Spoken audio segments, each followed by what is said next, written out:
I hear a lot at the moment about people saying, oh, it's a great time to be a property developer or a builder. Well, yeah, sure, there's a shortage of new build houses. There's a lot of changes going on, which are giving us an awful lot of opportunity. It's giving a lot of new entrants, i.e. people like yourselves that want to become property developers, a huge amount of opportunity as well. Very often at the expense of the more experienced old-time property developers who haven't kept up to date with changes in legislation and are just a little bit behind on the times. But I really should make something very clear to you. It doesn't matter what time we're at an economic cycle or a property cycle. It doesn't matter whether interest rates are high or low, whether we're in a recession or a boom. It's always a good time to be a property developer if you know what you're doing. And you manage your risk correctly and you can see where the market is going. You've got what they call good optics. Now, yes, there are a lot of risks as well, and so I think it's worth us covering a little more on each of these, just so you can see that it's not all plain sailing, and I think if you're aware of the risks, you can help manage the risk better. Successful property development, in my experience, is simply a matter of understanding the risks and managing them. So the main risks that I see are a recession, which could of course lead to lower property values and very often increased what we call holding costs, because what can happen in a recession is you don't sell the property you've got, the price goes down, the rental income or the rental yield could go down and interest rates could go up. I combat that by being in and out of property very, very quickly. I know a lot of developers typically expect to hold on to property for 1 to 2 years. I never hold anything more than a year. I'm in and out unless it's one that I'm going to keep long term as a rental income or some sort of strategic land holding. The next risk is financial risk. If you've not got enough spare cash to give you a buffer to cope with interest rates rising and or rents falling if you can't sell stock, then you could be in for problems. But as I say, you counter that by moving stock over quickly to what we call turnover of stock, and then you will not have such big problems. Inflation can also cause problems because inflation pushes up the cost of building, the construction costs.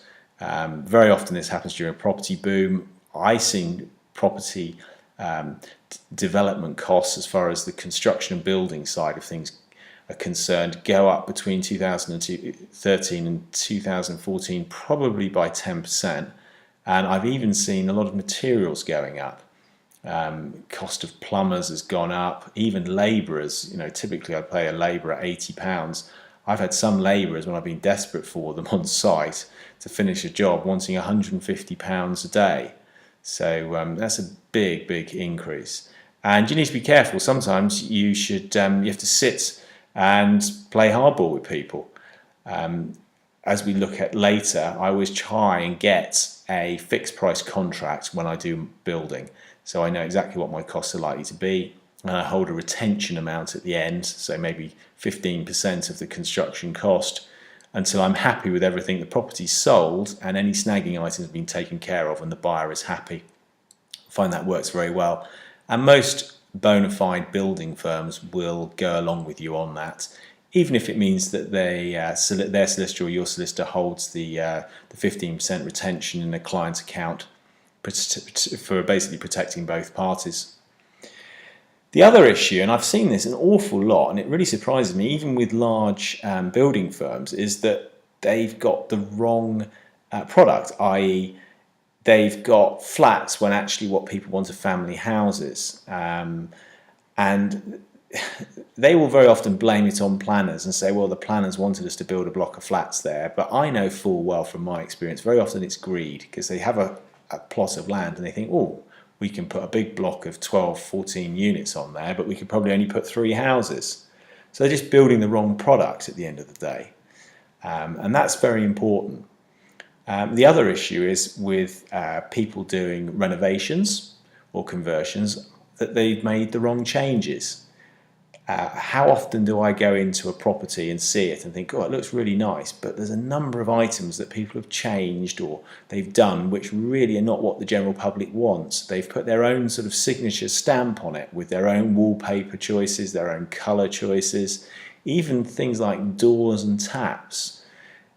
You can't go with what you like. You go with things that will sell, and the best way of finding that out is to talk to estate agents, because they'll tell you what they can get rid of quickly. What they don't like is very individual things. You might like it, might do your ego the world of good, but it doesn't mean that your buyer will like it, and that's worth remembering whenever you go and choose anything. The next problem that you need to look, the next potential risk is disputes, and disputes can be with your building contractors, it can be with the planners for not getting things right, it can be with one of the warranty bodies like LABC or NHBC or Premier, it could be with the building inspector for building regs as well. These need to be looked into and planned in great detail so you don't have these problems. I'd be a liar to tell you I never have them. I've had quite a few of them, and it's part of the learning curve, but you want to avoid them because it can really slow you down, and if you don't get building control sign off and you don't get a warranty on a new build, you can't sell the property, and it will delay and delay until you get those pieces of paper. Even things like a gas safe certificate for the gas boiler. If that's not present, you can't legally sell the property because it can't be signed off by building control. And then you've got a major problem, which will cost you money, and it will cost you time as well. The final risk issue is changes to law, which are the planning and building regulations. Planning can change at a national level, and it can also change at a local level where they look at different factors that they want. It could be something to do with highways, not wanting new developments going off a main road, so then you have to find an alternative way in. It could be changes to building regs, which we're having a lot of at the moment to do with energy efficiency in Part L of building regs, which we cover in a later lesson. But these are all risks, and if you understand what your risks are, you can help mitigate them and control them, and that's the key to being successful.